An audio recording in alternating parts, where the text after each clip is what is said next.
Hi, I'm Carter, and I'm here to talk about one of today's most important problems, Putin and Russian aggression. As most of you know that don't live under a rock, Russia is currently invading Ukraine. Since 2014, Russia has been supporting pro-Russian separatists in the Donbass region, which borders Russia. The Russian government has orchestrated their invasion as evidenced by them supporting separatists in advance and the annexation of Crimea, which is also in 2014. This invasion has killed upwards of 20,000 people by today's date after only 3 months.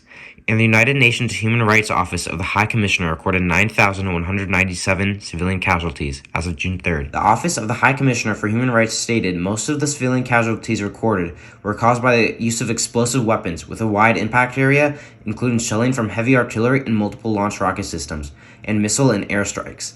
The Russian military is at fault for using weapons which harm the civilian populace, and they might even do this intentionally. As Seth Jones, the senior vice president of CSIS, the Center of Strategic and International Studies, said, Russian air operations in Ukraine have been characterized by a heavy focus on long-range strike against Ukrainian military and civilian targets to weaken the morale of the Ukrainian population. As this war is already a horrific tragedy, this could also create dire consequences for the world as a whole. The tensions between the US, Russia, and their ally China has been strained even more by this event, and John Gilliam of Brookings Institute says Beijing is likely drawing conclusions from this war and how they might apply to a Chinese invasion of Taiwan. This war has created boiling tensions between Russia and NATO as Russia has violated another country's sovereignty. At least tensions now are high enough for a third world war to break out, but evidence points to Russia not just stopping at Ukraine. To understand this first, we must identify the reason for this war. Now, Russia claims that the war is to free the oppressed Russian people in the Donbass region and the denazification of Ukraine. Правительство требует от нас решительных и незамедлительных действий. Народные республики Донбасса обратились к России с просьбой о помощи.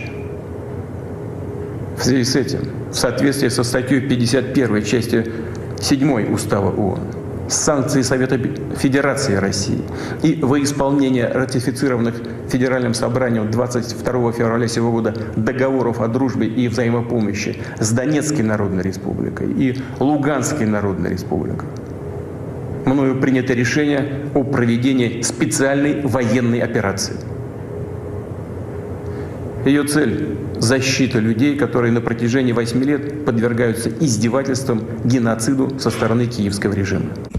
But the validity of that claim has been doubted, as Ukraine is a very important strategic position for Russia. Foreign intelligence chief for Russia, Sergei Naryshkin, stated the reason for this war was Russia's future and its future place in the world is at stake. This might seem blatantly obvious, but that sounds like he's saying this war is to further the Russian government's agenda, not to free oppressed people. Ukraine's foreign minister, Dmytro Kuleba, complained it's crazy, not even they can explain what they're referring to. Russia is currently being accused of war crimes by the international community, and several countries, including the US, goes further and calls it genocide, which is exactly their fabricated reason to invade Ukraine to stop. Ukraine was on the verge of joining NATO, which would have been dangerous to Putin, as before the war he demanded that NATO remove its member states that joined after 1997, as he claims NATO promised to not expand eastwards. German Chancellor Olaf Scholz stated Putin wants to build a European empire. Russia also has a history of invading former members of the Soviet Union, such as Chechnya, Georgia, Moldova, and now Ukraine. Photos have also been released of Russian soldiers wearing patches of the Soviet Union. This has been speculated to be propaganda for the older generation's Russians who feel nostalgic about the Soviet Union. The Ukraine war isn't the start of their aggression, but just another part of their expansive nature, as seen in their past actions. But now, the world's attention has been directed to this due to the scale of this war and the stifling tension between NATO and Russia currently. But like most problems plaguing the world, there's no easy solution, as NATO just can't interfere, or else next week we would be living in Mad Max. But seriously, a war fought between NATO and Russia would be terrifying, as it would be the biggest scale war since 1945, and military technology currently is extremely more deadly, including nuclear weapons, and the combined nuclear arsenals of the US and Russia alone could end the world in less than a day. This is why Russian aggression is such a huge problem, as A, they're violating another country's sovereignty and their people have suffered dearly in this horrific war. B, this war could lead to many more deaths if war breaks out between Russia and NATO, or if Russia invades another country.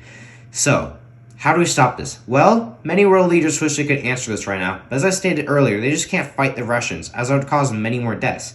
So is diplomacy the only solution to this? Well, world leaders have already been pursuing diplomacy as a solution, such as the United States, who imposed a ban on business transactions on US soil with 7 Russian oligarchs, as you can see has bumped up the gas prices.